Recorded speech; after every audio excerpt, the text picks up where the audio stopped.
Right, I am here with Chad Bordes, and we are going to be doing an interview about how Chad got his most recent position.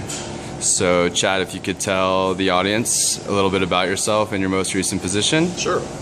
My name is Chad Bordes. I'm a social media manager as well as a sales and marketing expert. I just recently landed a position at the California Health and Longevity Institute as their healthcare marketing manager. Great. Well, congratulations. So I'm just going to run through some questions, for just people that will be seeing this to help them, because Sure. I know looking for a job could be very challenging and difficult, especially this day and age with the economy and just the changes in technology. And so the first question is, what would you describe as your most successful job interview throughout the course of your career, and why? It's an interesting question because I've interviewed pretty much the same throughout. So I would have to say that I can't pinpoint one specific interview that's really stood out in my mind. All of my interviews stand out in my mind because I always go in with a level of confidence. When I'm in my interview, I really know what the job requirement is. I'm very confident about what the position is going to entail. And I think that that's been the key reason for me being so successful in the interview, is just having that confidence, and standing firm in that. Great. Okay, and so if you could briefly summarize how you went about networking while searching for your job. Now, just to clarify, I'm not including going on job search engines like Career Builder or Indeed. I'm talking about just making a list of people that you know and have good contacts within your industry, going on LinkedIn, things of that nature. That's a great point, is that the networking aspect. I'm a really strong believer that nowadays it's not about what you know, it's who you know in the job market.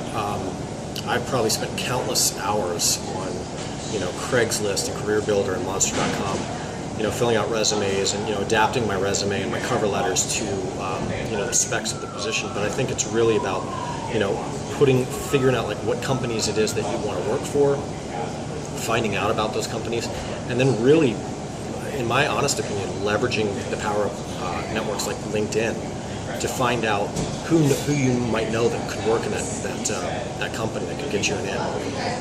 The two most recent interviews that I've had, the one that I landed the job with and the one prior to that, it was all people that I knew, either previous work, co-workers or colleagues that I've worked with, that basically said, "Hey, I understand you're out of work," or I reached out to them and said, "Hey, I'm looking for something. Do you know of anyone that's got anything? I've got a strong sales and marketing background." They all know my technology background. And they're like, "Hey, you know what? I know a couple of people that are looking for that. Let me see if I can make some phone calls." And I had a lot more success off of those than I did for the people that were than just sitting on Craigslist or Monster, right, just sending out those resumes. And I'm sure it was more time effective, just as far way more time effective. Yes. Way more time effective. Okay. One thing that I really feel strongly about is that for every 100 to 200 resumes you send out on these on the web, you're probably going to get a 1 to 2% response rate back on that. And there's a lot of key factors underneath that that play into that. But I think that that's why coming back to who you know, figuring out what kind of work you enjoy doing, what you're really passionate about, and then start reaching out to those people in your network. That's a great point, Chad. Thank you. Yeah, no worries. Okay, so next question. In regards to this position that you just got, what would you say, aside from the networking we just spoke about, were a few of the things that you did either during the actual interview or before or after the interview that landed you the position? And did the employer, by any chance, provide you with specific feedback as to why you were hired over other candidates?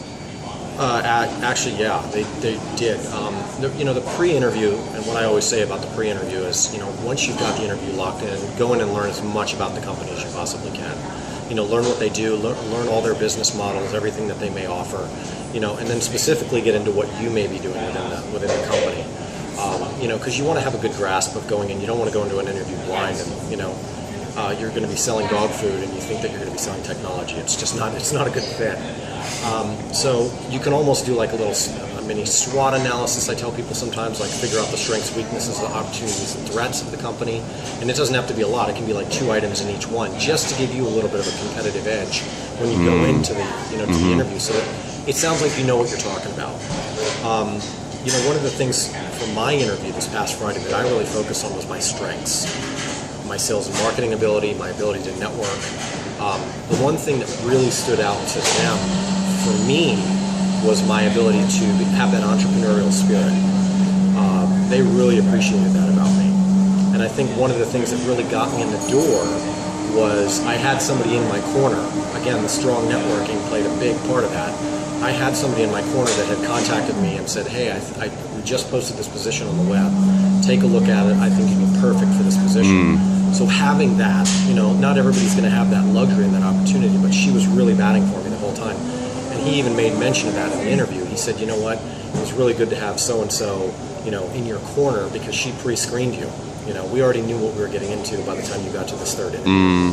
So it really worked out well. And I'm sure that really helped with the confidence level too going in. Way huge. Yeah. I bolstered the confidence level right up there. Great. Yeah. Okay. And as far as in the last 5 years, how much time would you say that you've actually spent looking for work? And in that time, what's your perception on how things have changed specifically? And what are a few things that you feel you've done that have enabled you to adapt accordingly? Honestly, in the past 5 years, I'd say I've spent a good solid, saying 75% of my time, I would say 2 years looking for work. Because I would sit in front of a computer all day and I would just plug out resumes, and I would change the job description, change up my cover letter. Face-to-face interviews nowadays are really rare. They're extremely rare. And when you get them, you got to be really prepared for them. The reason why I feel like, and one of the things that I feel has changed drastically over the face-to-face interview is the amount of information that's out there as far as the robotic, I would say, screen scraping of your resume and your cover letter. Nowadays, the companies are looking for, let's say, 15 to 20 keywords in that interview, or in that, in your, let's say, your cover letter. Let's say you, out of 20 words they're looking for, you hit the 15, so boom, now your cover letter has made the cut, but does your resume make the cut? So your resume now is going to have to go through another pre-screened event. Because you got to realize that there's so many more people applying for these jobs nowadays. Right. Because it's not like it was 40 years ago. People aren't staying in the jobs that they stayed at for so many years. They've been in a job for 2 years, they see some lateral mobility and they jump ship. And it can be within their own company or it can be within, another organization. So things have changed drastically. I'd say even in the past 10 years, we don't stay at jobs as long as we used to. So I think it's a real testament to like how you really have to know people in the industry. And it's not just about sitting in front of a computer and just plugging away at resumes. I'm not saying that doesn't have value and merit, but you're going to get more bang for your buck when you start networking and start going out there and meeting people and shaking hands, getting those people involved in your LinkedIn network, because LinkedIn is a very professional, endeavor. And so I think that that's definitely one of the ways that it's changed, over from being, the traditional face-to-face. That's one of the biggest things you've seen. Yeah, definitely. Okay. And you mentioned about 2 years that you looked for work. In my book, I mentioned, just for me, some of the frustration and even that resentment that could build of just getting rejected, and not hearing back at all from companies. Like I think you mentioned earlier, for every 100 applications, 1 to 2%. I think that seemed about right for me as well. Did you experience some of these feelings of frustration and resentment, and how did that affect your self-esteem, if at all? And did you ever feel like you needed to change your career because you weren't getting any positive results? Or did you? And if so, how were you kind of able to overcome these obstacles that I just mentioned? Absolutely. I think that the reality of it is we're all human, and we all have those feelings, we all have emotions. We deal with those on a daily basis. When you start getting rejected, even though it's a business sense, it still affects you personally, because we're in this world. There's certain things that we have to do. We have to go out and work. Unfortunately, we can't just make money. It doesn't, grow on trees. It'd be great if it did, yeah, but it doesn't. So it definitely affects your confidence. It absolutely affected my confidence. You have to get to a point, though, I think, where you just tell yourself, you know what, hey, it's the market right now, it's the industry, or maybe I wasn't a good fit for that particular company, or, like I was talking about earlier, that maybe I didn't meet those qualification or criteria that they were looking for in the resume, that they were looking for in the cover letter. Maybe I misspelled something, or maybe, so it forces you to go back and recheck things, make sure that you're, crossing your T's and dotting your I's and things of that nature. I was definitely caught in my comfort zone in my last job. I did events, pretty much, like events and technology for, I would say, the latter part of 20 years. And I always stayed with it just because of the money. The money was the thing that was just a solid money base. I knew that I could go out and work 15 days in a month and I would live comfortably for that month. But I also felt like I wasn't challenged and I wasn't growing. And so I really just had to, that's why I started this process of looking 2 years ago, because I was like, there's got to be something better for my talents and my skills, and, something that's going to push me to the next level. Unfortunately, events and the technology thing wasn't really doing that for me. And it's not to say that I don't love that field. It's just I found myself becoming very stagnant, and staying kind of kaput in the same area. And so one of the biggest things that I can tell people is that the way you overcome those challenges is set a small goal for yourself. Look at areas that you're strong at. Make a list of the things that that you're strong at. Like if you're really good with networking with people, or if you're really good at, if you're really good at finance, you shouldn't be in sales. You really have to look at what your core strengths are.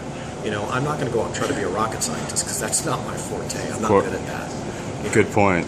But I'm going to go in and look at the things that I'm good at. I'm good at social networking. I'm good at networking with people. I'm great at getting in front of people. I'm great at, displaying a product or talking about a product that I'm passionate about. So you really have to figure those out. And as you start to figure that out, then you start interviewing. Really, you start asking yourself the right questions. Like, okay, now I know what kind of position I want to work in. I don't want to work in sales and marketing. I want to work in accounting because I'm really good with numbers. And some people don't even know that. They just go out and they start blindly sending out resumes. Like, oh, I'm just going to do whatever, marketing, sales, this and that. But then when you really start to hone in on those questions, you really start to figure out what it is that you want to do. Yeah, and then you answered my next question was just, realizing, as I think you mentioned earlier, about being a good fit. So it sounds like you're saying that the more that you realize your strengths and what you could add, the more you could even see from the, the beginning if you're going to be a good fit or not. Absolutely. Okay. Absolutely. In your opinion, Chad, what would you say are 3 of the most important things that someone should be aware of throughout their job hunt? From the process of creating a resume, sending out an application, all the way through even after your interview. And of these 3 things, is there anything you feel that has specifically changed over the course of the last 5 years? And a brief example that I use is, when I got back in the swing of looking for jobs, I was unaware of the concept that it was becoming popular that people would always send out a thank you email after a job interview. Because it had been, such a long time that wasn't even something that was considered normal about, 6, 7, 8 years ago. Yeah, that's a great point. Well, let me just say this real quick about that. I haven't had enough interviews to really send out the thank you email, but that's a great point. I think it just shows, because I did read an article the other day. It was, I believe it might have been by Richard Branson or something. That was, sometimes you're not a good fit for the company, or they may not feel that you're a good fit for the company, but it's still a great idea to send that thank you letter out there. Just to say, hey, thanks for the opportunity to have the interview and to meet with your company.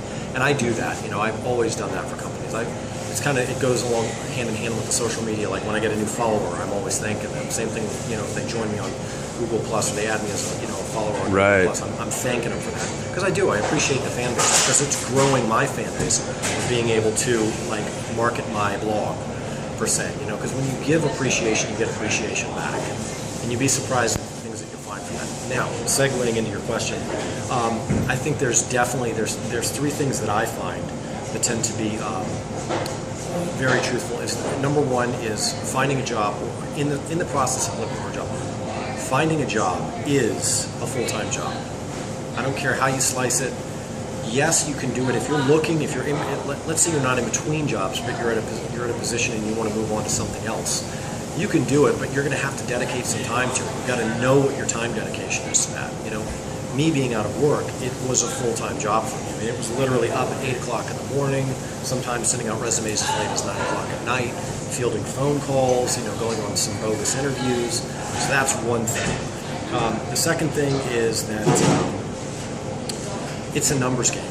Honestly and truthfully, it's a numbers game. If you're not in the field of marketing and networking yourself, it's truly a numbers game.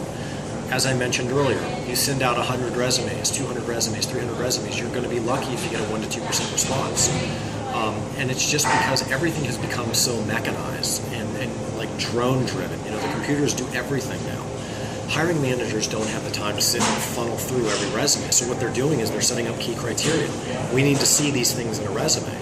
So I think that that's one of the things that's definitely huge. Yeah, that's a huge difference. Yeah, absolutely. And the other thing is too is I think attitude. The third big thing that I found is that you really have to go in there with a huge attitude of anything is possible. You know, like every day needs to be a new possibility for you, because let's say you have 3 bad days of just nothing but no. You know, you have to wake up on that 4th day and pretend that the first 3 never happened. And that's a big thing that people don't do. They get into that mindset of, oh, today's going to be more like yesterday was. And when you start that, you just continue that cycle. Like things just keep going downhill. You know, it goes from bad to worse. But when you change your attitude a little bit, and you wake up and you're like, you know what, today anything's possible. I use this reference a lot, and I don't mean any disrespect to people with Alzheimer's, because I know that's a terrible disease. But I always tell people that you should wake up every day as if you have Alzheimer's. Like you don't remember what happened yesterday. And the reason being is because when you bring those things forward with you, it tends to build like negative habits in your relationships. Whereas you're not like waking up and being completely appreciative of what's at hand today. Like you got to just wake up and be like, all right, cool, I've got like 50 more jobs that I'm going to apply to today, and anything's possible. What can happen? So, and let's see. And I think, again, the thing that's changed is the sheer number of resumes that's flying out there on the internet. I mean, you know, we went from, you know, what was it, 10, 15 years ago, I read somewhere that it was like, you'd have an average of like 15 to 20 resumes for a job. Now that's anywhere from 100 to 1,000 resumes. I mean, the numbers are staggering. You know, it's like, and a lot of that comes from, we're not in that society anymore where we stay in a career for 20 to 30 to 40 years. We move laterally because we love to be challenged. We love to learn new things. I don't think it's a bad thing. I think that technology and all the things in that facet have you know, pushed us up to that point. So it's just kind of like a learning curve for us. We have to get to a point where we're like, okay, cool, this is how it's changed. And you have to understand that you're not competing anymore with just one person or 10 people. You're competing with 1,000 people. And just because they got an interview could mean that they have those 15 keywords that the computer's looking for. So that's where you got to really keep yourself refreshed and energized and things like that. You know, keep yourself focused in the game. Okay, awesome. I'm gonna skip the next question because you actually already answered them a lot about just, you know, how to be in a job interview. You mentioned confidence, positive attitude, focusing on your strengths, right? Yep. Looking at what you could contribute, researching the company. Absolutely. Okay, was there anything that I missed in there that you would like to add as far as just... No, I think that's it. Okay. That's good. Okay. And so in the interview, what types of questions do you typically ask the person interviewing you? I know it varies obviously from interview to interview, but is there questions that you tend to prepare in advance? Do you ever role play questions with maybe a close friend or a network before the interview, or do you just kind of ask questions as they come along during the interview? You know, it's interesting when you talk about transition, how things have changed. I used to do that a lot with companies. You know, like I would have them role play, and you know, because when you got the interview, you were really excited. You didn't have the 20 people ahead of you. You had like maybe 5 other people that you were interviewing with. I think now it's really the way that I base that is I go into the interview and I kind of read the interviewee, the person that's interviewing me, and I kind of get a feel for like, what kind of things they're looking for, and you kind of feel that energy. What that specific person's looking for, right? Specific person is looking for. And sometimes that can help you get through the interview process, because then you know what that one person is looking for. It's kind of like you're having to think on your feet and be very specific about, okay, what is this person looking for? Because the next person that you interview with may not be looking for those same exact qualities. It is. It's very subjective. I've learned that a lot too. Yeah, so I think that's been one of the biggest things. The big thing for me is, like I said, I do a lot of research on the company. Like, I try to figure out like all the ins and outs of like what they do, where my role might fit into the whole grand scheme of things. So I don't really go in with a lot of questions. I mean, sometimes I will go in with questions such as, okay, so what is starting salary going to look like? Do you offer 401k? Or do you offer any kind of medical? Because if you've got several interviews lined up and you've got several potential job possibilities, you want to make sure that you're going to get the best deal for you. Like, a big one that I ask that some people don't think about is like, what are the hours that are going to be required in this position? And that's a big one a lot of times that people are overlooking, because they'll say, oh great, I got this starting salary of $120,000 a year, but they never ask what the hours were going to be like. And then they start looking at it, and realistically the employer will tell you, well, for that salary you're going to be working 60 to 70 hours a week, maybe, Yeah. So I think that becomes a big thing. So you really have to, you ask the educated, smart questions. Yeah. That are going to be beneficial to you, especially if you've got kids and a family and you want to spend time with them. You don't want to take a job where you're going to be making minimal amounts of money and have to spend so much time away from them. I'm glad you said that too, and a lot of it's just through experience. What I've found is, going on more and more interviews, not getting discouraged and looking at, okay, yeah, that is something that I really need to make sure is, even in my field, it's like, what types of modalities are they going to be using in treating patients? Because that's important for me. So you just kind of, as you go, you learn more and more what you are going to want, and again, just making it a good fit for both you and the employer. Make it a win-win for both sides. All right. Well, last question. So one thing that I've been finding more and more is just the amount of companies that are struggling financially and downsizing, and I hear it time and time again from people, even in any field, pharmaceuticals, mental health industry, working at hospitals, you name it. There's this lack of job security, and people are just so afraid to get fired, to look for another job, to do anything wrong, and it creates a lot of stress and anxiety. So one thing that I've had to adapt to is really deciphering the good companies from the ones that aren't as good. And it's been a lot of trial and error, but I think I've personally been able to see things that throw up red flags early on, which has been helpful for me. But sometimes you just kind of got to go for it, and maybe asking specific types of questions. So my question to you, Chad, is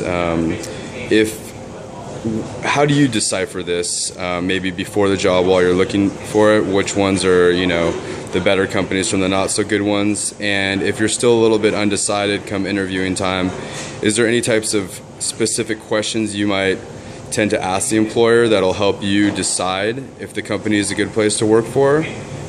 And is there any other, things that you might notice based on their website, just the morale of the employees working there, that help you weigh this decision? Yeah, that's a great question. I'm going to say this. I used to believe in the whole good-bad theory, years ago. I don't necessarily know that I believe that there's good companies and bad companies to work for. I think there's desirable companies that, that we really, like you look at the companies like Genentech and the Googles, those are companies that are desirable because they really foster a workplace environment. They really care about their employees. So yeah, there's things that you can definitely do. I mean, you can go in and start looking up the financials and see if they're a good company and see if they've been making money, see if they're, if they're an ethical company. There's different things that you can look at. Like you're not going to go want to work for, like an animal shelter company if you find out that they're killing dogs in the back for, like shampoo oil. Right.